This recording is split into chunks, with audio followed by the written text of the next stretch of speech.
it's me, Jocelyn Alyse, that mindset teacher, encouraging you to change your thoughts so that we can change the world. And listen, friend, before we can change the world, we have to start with us.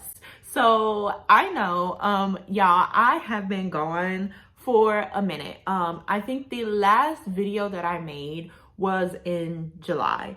And that, y'all, right now, it is November 11th. So it has been a very long time, since I have recorded and posted a video, but just with the start of school and how the school year started and the mess of that. And then I've also just been going through some personal challenges. And so I literally felt like I was drowning. Like I felt like there was always something that needed to be done, something that needed to be addressed. There was always all of these things going on. And what that did was create a thought pattern inside of my mind. When we are thinking about our mindset and when we are thinking about really transforming and changing the world around us, our thoughts, y'all, our thoughts are so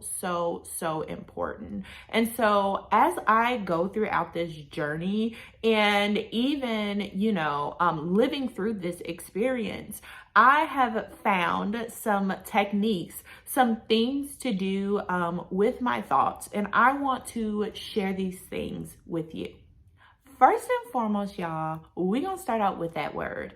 And I just know in my life, when I am really looking to shift something, to change something, I have to turn to God. I have to turn to what his word says. When I am in spiritual warfare, I have to pull out the sword of the spirit, which is the word of God. This is what will tear down, defeat, and destroy any thoughts that come against you, come against your marriage, come against your family, come against your aspirations, your goals, your businesses, whatever it is that you are striving for, that you are believing God for. We have to turn to his word in order to defeat those thoughts. So I got my Bible, y'all. This is my Bible. Hello. But it's 2021. Don't mind it. I have my Bible here, y'all, and it is open to 2 Timothy chapter 1. And we are looking down here at verse 7.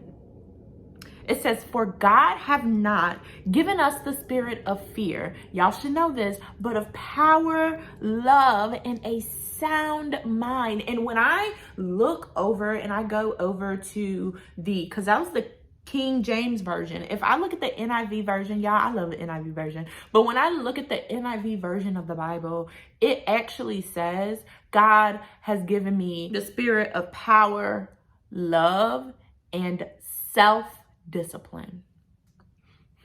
Let's pause for a second. Self-discipline.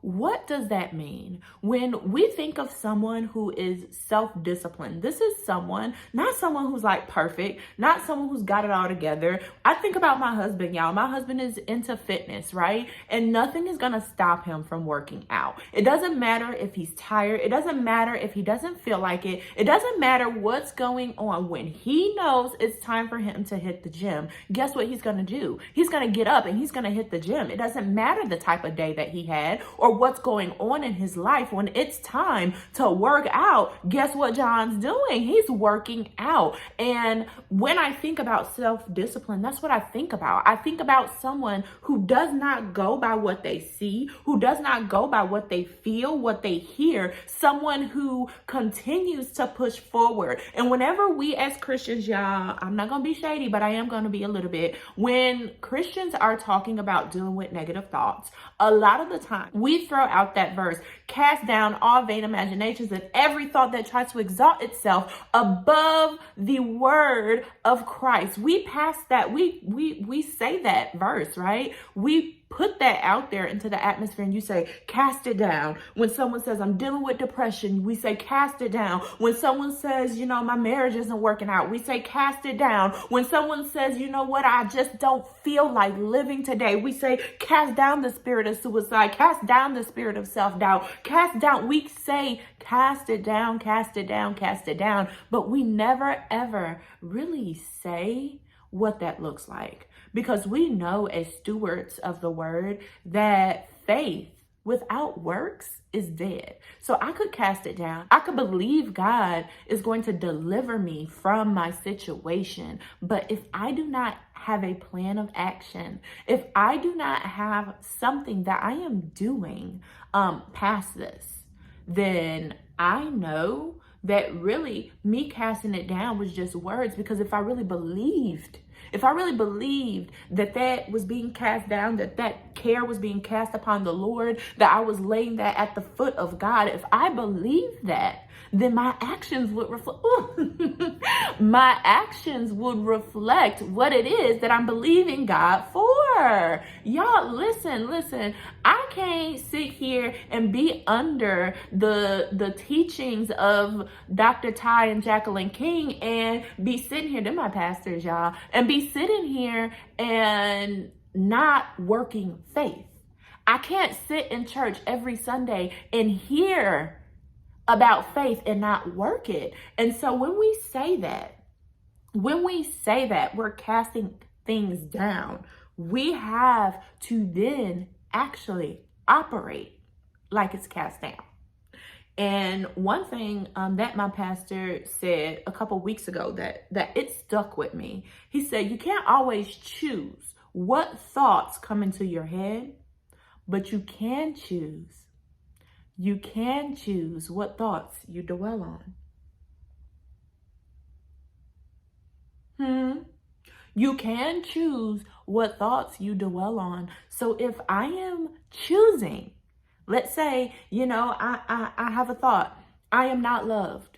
Nobody loves me. Nobody cares about me. Let's say that thought comes into your head, right?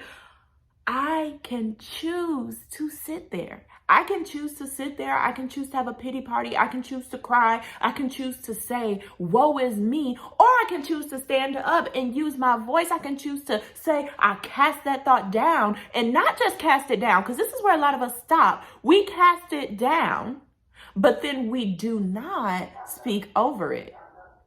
We cast it down, but we don't speak over it. So when that voice says, nobody loves you, for God so loved the world that he gave his only begotten son, that whosoever, I am the whosoever, shall not perish but have everlasting life. God loved me so much to give the only son that he had. Do you hear me? God knows every single hair on your head, and still he loves you the same after knowing every single mistake, every single decision, every single choice that you were going to make. And he said, you know what, baby girl, I still love you.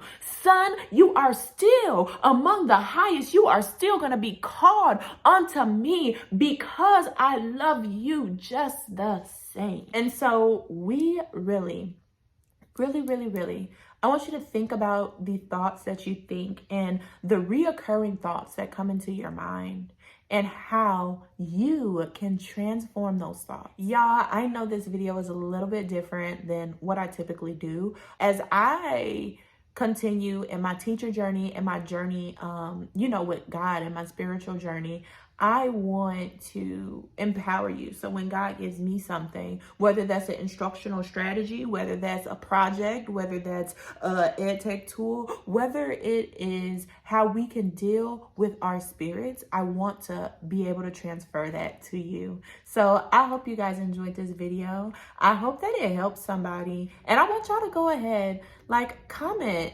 if this touched you, if there was some nuggets that you saw, or if there's something you want to add, if there's a word that you've been confessing, or maybe there's a word that you feel, teachers need to be confessing, or other women need to be confessing, or other people of God need to be confessing. I want you to drop it down below in the comments. I love my mindset family, and I will see you guys soon.